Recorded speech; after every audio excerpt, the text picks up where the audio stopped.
Bonjour et bienvenue dans un nouvel épisode de mon podcast sous l'auspice des Muses. Je suis Céline de la Cinéthèque et aujourd'hui je vous retrouve pour une réaction à chaud, mais alors vraiment à chaud. Je viens de terminer le dernier épisode de la saison là, de l'animé, alors sur Wakanim ils l'ont appelé Rascal Does Not Dream of Bunny Girl Senpai. En japonais, c'est Saishun Butayaro wa Bunny Girl Senpai no Yume wo Minai. Voilà, Minai, je sais pas. La claque que je viens de me prendre, mais alors, oh là là là là.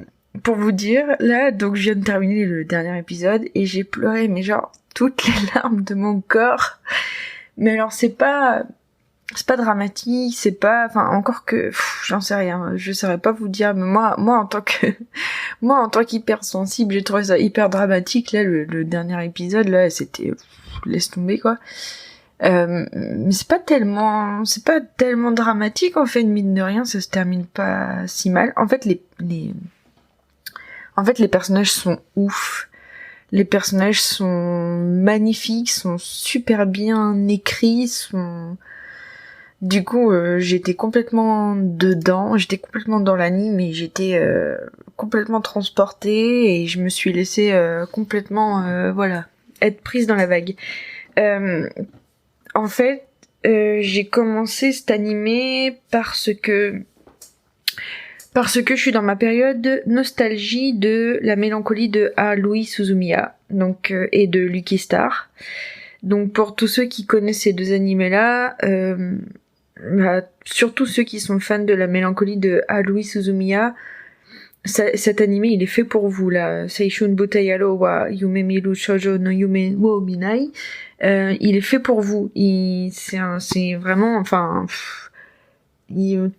tout rappelle Haruhi Suzumiya, même si les personnages sont pas exactement, enfin, disons qu'il n'y a pas des copier-coller des personnages de Haruhi Suzumiya, donc tout va bien. Enfin, je veux dire, la série se tient toute seule sans avoir à être comparée à Haruhi Suzumiya. Bref, je vais essayer de vous faire un résumé, n'est-ce pas? Alors, c'est l'histoire de Sakuta, alors comment il s'appelle? Azuzagawa, voilà. C'est l'histoire de Sakuta Azuzagawa qui, donc dans le premier, je vais essayer de vous raconter que le premier épisode parce que du coup sinon c'est hyper spoilant.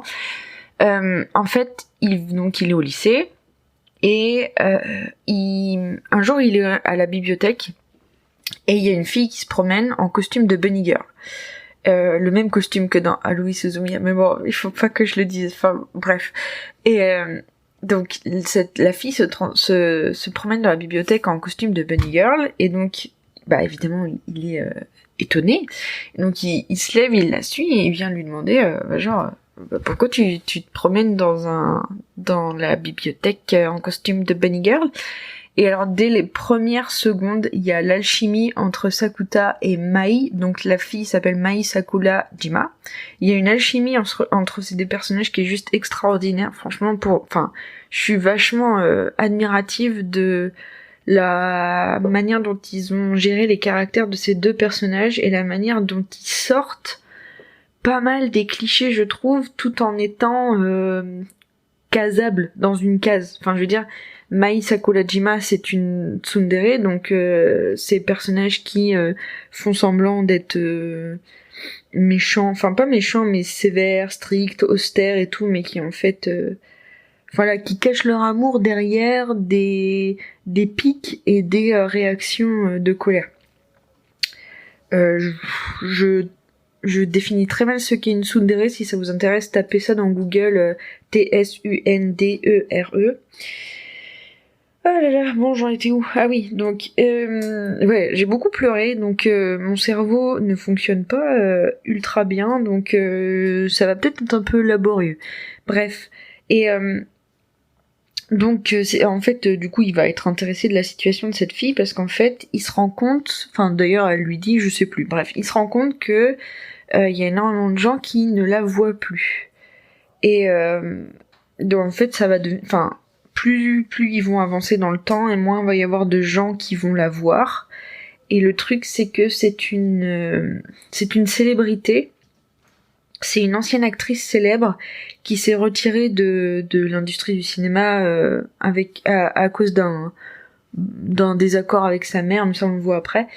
Et bon, ça a une grande importance sur la raison pour laquelle elle devient invisible, mais du coup c'est vraiment le speech de toute la série, c'est ça, c'est en fait il y a une espèce de rumeur d'un syndrome qui touche les adolescents et qui s'appelle donc le syndrome de l'adolescence, et en fait du coup la série se base là-dessus avec l'idée que à partir du moment où il y a un espèce de trouble ou d'un trouble psychique ou un choc ressenti par un adolescent, une adolescente, et bah du coup ça va créer un peu cette espèce de trouble qui modifie un peu les lois de la physique quantique. Alors dans l'anime, il y a deux personnages, donc Sakuta, le héros, et Futaba, son ami, qui essaye d'expliquer ça avec des théories de physique quantique, mais bon, on s'en fout. Enfin, moi j'ai rien compris à ces passages-là, et du coup, de toute façon, c'est pas trop explicable parce que c'est plutôt des phénomènes paranormaux, et voilà, ils avaient envie de s'amuser à rendre ça un peu crédible et explicable par un phénomène psychologique.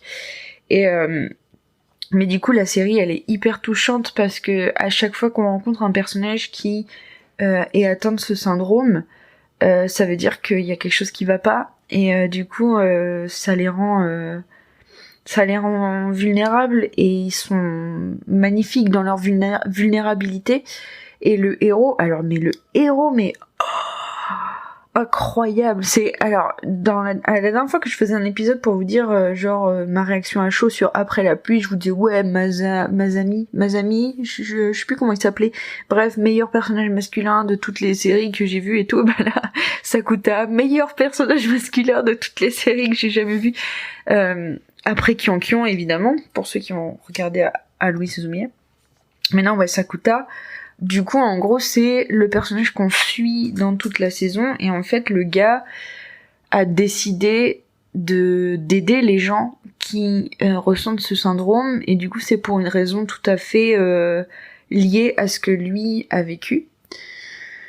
Et voilà. Et alors, du coup, si vous ne voulez pas être spoilé, je m'arrête là. Donc, si je vous ai donné envie de regarder la série, mais alors franchement, mais foncez, c'est extraordinaire. J'ai énormément aimé. Et il y a un film qui va sortir parce que du coup il y a un mystère principal qui n'a pas été résolu dans la série, et en fait c'est le mystère principal de la série, et donc ils ont décidé de carrément en faire un film pour le résoudre, donc c'est génial. Enfin je suis à fond là, je suis trop pressée que le film sorte. Bref, donc à partir de là je vais spoiler, donc tous ceux qui sont pas ok pour être spoilés sur la série, à la prochaine, ciao, bisous, allez regarder la série. Allez, on y va. Franchement, c'est donc je m'attendais pas trop à ce que l'animé soit comme ça, parce que du coup l'épisode 1 était tellement fort que je pensais que ça allait se concentrer sur la relation entre Mei-san et Sakuta. Sauf que du coup finalement le problème de Mei il est résolu en 2 épisodes. Du coup je me disais, en fait j'avais des gros a priori sur cet anime, parce que du coup j'avais peur que ce soit du gros fanservice, parce que c'est vrai que du coup le fait de voir Mei en costume de Bunny Girl sur la couverture par exemple, enfin sur les jaquettes, et le fait de voir qu'il y avait en fait en gros, il y a plein d'arcs narratifs, et à chaque arc narratif, c'est une fille qui est l'héroïne principale, quoi. Et sauf que du coup, moi, j'aime pas du tout les harems inversés, non, les harems tout court, parce que harem inversé, c'est faudrait que ce soit une fille. Mais j'aime pas du tout les animés d'harem où du coup c'est un garçon avec plein de filles qui sont amoureuses de lui. Là, ça me saoule, mais vraiment à un point incroyable. Du coup, c'est la raison pour laquelle j'avais pas commencé cet animé avant, en fait. Mais du coup, là, j'avais plus rien à regarder, donc j'ai commencé l'animé, et ça m'a tué, mais vraiment tué. Enfin, la claque. Mais ça, je vous le disais précédemment. Mais oui, du coup, Mai n'est pas l'héroïne principale de toute la série, mais cependant, ils ont réussi à en faire un personnage mais complètement central. Ils l'ont rendue plus intéressante que toutes les autres filles quasiment. Enfin, si j'aime beaucoup aussi Futaba, donc l'amie de Sakuta, et Kaede, donc sa petite sœur. Mais c'est vrai que par exemple, j'avais le second arc narratif, du coup c'est avec une autre fille qui tombe amoureuse pour de vrai de Sakuta, et à un moment j'avais très très peur que du coup Mei soit complètement effacée, un peu à la Asuna dans Sword Art Online en fait, qui est ouais, voilà, le héros est trop amoureux de Asuna, et puis au bout de 2 saisons, bah voilà, limite il l'oublie un peu quoi, et elle devient complètement effacée dans l'histoire, alors que là du coup Mei-san, elle est hyper présente, et en fait elle est vraiment un soutien hyper important pour Sakuta, et pareil, donc dans sa psychologie, elle est vraiment développée d'une manière qui est hyper intéressante dans sa manière de voir les choses, dans sa manière de comprendre les situations que vit Sakuta, d'accepter certaines choses aussi que peut-être une autre copine n'aurait pas accepté, en tout cas pas dans les animés japonais. Enfin voilà, plein de trucs. Et du coup, ça évite par exemple de créer du drame là où c'était pas intéressant d'en créer par exemple. Bref. Et donc la série est vraiment... en fait, il y a certains passages qui sont moins intéressants parce que du coup, c'est vrai que moi j'ai préféré les arcs narratifs qui se concentrent sur l'entourage de Sakuta et de Mai, parce que du coup, en fait, il y a tout un... En fait, il y a une grosse redescente après l'arc de Mai, où on passe du coup sur une autre fille qui a rien à voir, qui devient un pote avec Sakuta à la fin, mais en fait elle a rien à voir avec les entourages de ces personnes-là, donc ça fait pas avancer le mystère principal. Mais en fait quelque part je pense que c'était nécessaire de faire l'arc avec cette fille-là, parce que ça explique, en fait on comprend... il fallait qu'on comprenne les motivations de Sakuta, il fallait qu'on comprenne sa manière de voir les choses. Pareil aussi, l'arc avec Sakuta et la jeune fille qui est en seconde et qui donc suit l'arc avec Mai. Je pense que c'était un arc pour comprendre l'humour de Sakuta. En fait, c'est un arc où il fallait qu'on s'attache à Sakuta, et ils ont tellement bien écrit leur personnage. Il est tellement bien fait, ce personnage. C'est pile l'humour que j'aime, en fait, Sakuta, il passe sa vie à faire des blagues très très, cyniques et cochonnes, mais d'une manière où on sent que c'est pas malveillant, et d'ailleurs tous les personnages féminins le lui disent à un moment ou un autre, et d'ailleurs justement, dans le titre, donc il y a Butayalo, et Butayalo ça veut dire gros porc quoi. Et sauf que du coup c'est le comique... c'est la trame comique qui va avec Sakuta, en fait, il se fait passer pour un gros porc alors que c'est un mec bien, mais c'est sa manière de transmettre son humour, bref. Et donc ce deuxième arc en fait était nécessaire pour ça, pour moi, parce que du coup c'est vrai qu'à partir du deuxième arc je me suis vraiment attachée à Sakuta, et ce qui fait que le dernier arc m'a achevé sur place, il m'a coupé les genoux, il m'a fait tomber par terre, et là je pleurais mais j'en pouvais plus. Et parce que du coup, dans tout l'animé, il y a la petite sœur de Sakuta qui est très présente, et du coup qui est une personne qui a vécu le harcèlement scolaire au collège, et qui a vécu ce harcèlement de telle manière que ça lui a créé le syndrome de l'adolescence qu'ils font dans l'animé. Du coup, elle, ce syndrome de l'adolescence, il s'est manifesté de manière hyper dangereuse sur elle, parce que elle se fait couper. En fait, à chaque fois qu'elle reçoit des messages, à chaque fois qu'elle est en contact avec un téléphone portable, internet ou un truc comme ça, elle se fait couper en fait. Elle commence à pisser le sang et tout.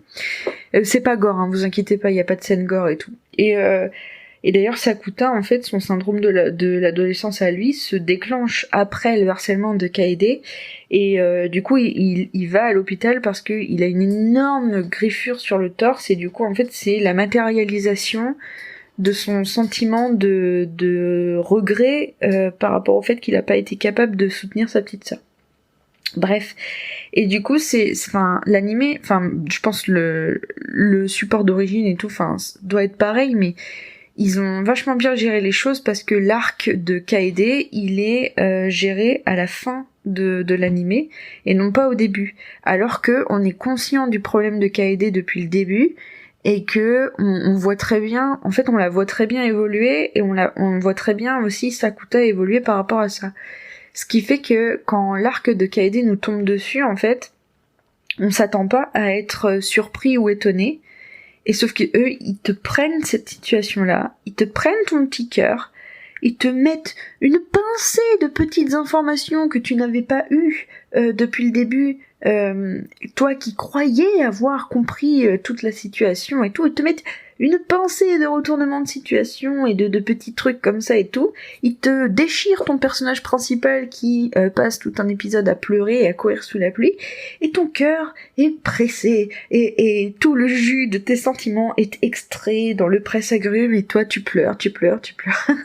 Enfin bref. Et mine de rien, j'ai même pas spoilé, du coup je vous ai même pas raconté ce qui est aussi triste, mais en fait, ce qui m'a énormément touchée, c'est que tout ce qui paraît paranormal dans cet animé pourrait être expliqué d'un point de vue psychologique, parce que c'est plein de traumas qui pourraient, enfin, je veux dire, c'est plein de situations qui pourraient arriver, en fait, qui pourraient être diagnostiquées chez des gens. Donc, Mason qui disparaît à la vue de tous, en fait, ça pourrait être enfin, il me semble que c'est un vrai syndrome qui existe, et du coup, toutes les situations comme ça, c'est des vrais syndromes qui pourraient exister. Par exemple, Futaba, tout l'arc avec Futaba, en fait, c'est elle a un double d'elle qui se comporte pas de la même manière. Et Futaba, elle essaie d'expliquer ça avec une théorie de physique quantique, mais en vérité, je veux dire, c'est le syndrome de la dissociation de personnalité, et du coup, ça existe. Ce qui fait que quand on arrive à l'arc de Kaede et que du coup on s'est rendu compte que tous ces troubles-là, c'était des troubles qui s'apparentaient à des choses qui existent vraiment dans la vraie vie, quand on voit comment Kaede, en fait, le petit retournement de situation qui fait que c'est si triste à la fin et qui en fait qui m'a déchirée, parce qu'à un moment dans l'arc de Kaede, elle va beaucoup à l'hôpital, et du coup, il y a des médecins qui expliquent ça avec des mots de médecine et des mots de psychologie. Et là où l'animé essayait de te raconter des trucs sur le supernaturel et tout. Et en fait, ça accentue énormément le sentiment de solitude que ressent le héros à ce moment-là, parce que du coup, lui, il sait que c'est un truc surnaturel et tout, et là, on lui balance des explications tout à fait rationnelles, mais ça n'enlève pas le fait que à ce moment-là, il perd quelque chose. Et en plus de ça, ce qui va l'aider à remonter la pente, c'est l'élément le plus mystérieux de l'animé et qui n'a pas eu d'explication encore aujourd'hui. Et qui aura des explications dans le film, je crois. Bref.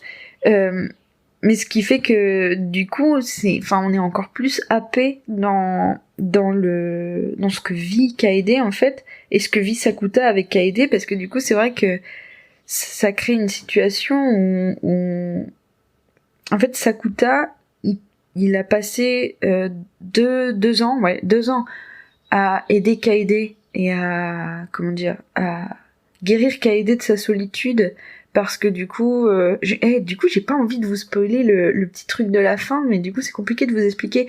Mais en gros, Kaede, il lui arrive quelque chose qui fait que elle se sent très seule et qui fait que carrément ils sont obligés de quitter leur famille, en fait. Sakuta et Kaede, ils vivent que tous les deux dans un appartement. Et du coup, Sakuta, il fait tout pour que Kaede, elle se sente pas seule, et en lui montrant qu'il comprend sa situation et qu'il est avec elle. Donc ça marche, donc tous les deux, ils se comprennent, ils sont ensemble et tout. Et donc à la fin, là, dans l'arc de Kaede, en fait, il y a Sakuta qui se retrouve tout seul à un moment, alors que finalement on comprend que tous les deux, là, ils étaient en train de se porter depuis 2 ans, et que ok, Sakuta, il commence à aller un peu mieux, et c'est la raison pour laquelle l'arc de Kaede commence d'ailleurs, mais ça fait quand même que Sakuta, il est replongé d'une manière complètement brutale dans sa solitude, parce que Kaede, elle change du coup, et qu'il perd quelque chose dans cette situation. Et du coup, voilà, la manière dont ils écrivent la manière de vivre de Sakuta de cet événement-là, c'est super bien fait, et c'est super... Moi, ça m'a touché énormément. Et le pire dans tout ça, c'est que voilà, vous regardez ça et genre par exemple, moi je me suis énormément retrouvée dans le KD parce que j'ai vécu un harcèlement, une forme de harcèlement aussi, et du coup c'est tellement bien fait que je comprends, enfin je veux dire, toute la part de moi qui a vécu un harcèlement a écrit dans sa tête des justifications de la raison pour laquelle Kaede a réagi comme ça. Et par exemple, là, pendant 2 ans, Kaede, elle est retranchée dans leur appartement, elle sort pas, et je la comprends, enfin, voilà. Et du coup, on est tellement attaché à ces personnages-là que moi j'ai ressenti leurs émotions fois 1000. Et à la fin, du coup, j'étais complètement... D'ailleurs, à un moment, je me suis fâchée contre Mai, parce que du coup, Sakuta, il est vraiment au plus bas, et comment dire, elle le sent qu'il est au plus bas, elle va le voir, sauf que du coup il s'est passé quelque chose qui fait qu'elle est pas contente, et elle s'en va. Et du coup c'est à Sakuta d'aller la chercher et d'aller s'excuser quoi. Alors que bon, enfin, je veux dire, et d'ailleurs elle le dit dans l'animé, elle dit mais que elle est bien consciente que il avait besoin de soutien et qu'il avait besoin d'elle, et en fait la raison pour laquelle elle fait la gueule c'est parce qu'elle est pas contente, parce que, enfin, qu'elle a été choquée parce que c'est pas elle qui a soutenu Sakuta. Mais meuf, calme-toi là, enfin je veux dire, tu crois qu'il s'est remis aussi vite et tout, non, là, il fait tout pour avoir l'air fort parce que lui il veut aider les autres et qu'il accepte pas trop qu'on l'aide lui, alors calme-toi et aide-le là, bref. Mais en tout cas, oui, cet animé c'était vraiment une grosse claque et ça m'a donné envie de regarder La mélancolie de Haruhi Suzumiya, donc je vais sûrement faire ça dès que je vais pouvoir. Et je vous recommande fortement d'aller voir cet animé, il est extraordinaire, et je vais regarder si on n'a pas le light novel en France ou un truc comme ça, enfin bref, je vais regarder comment je vais faire pour pouvoir m'abreuver de cette histoire jusqu'à ce que j'en sois dégoûtée. Et bah écoutez, je vous invite à faire de même, et d'ici là, nourrissez-vous bien de plein de fiction qui apportent des choses comme ça. Allez, ciao!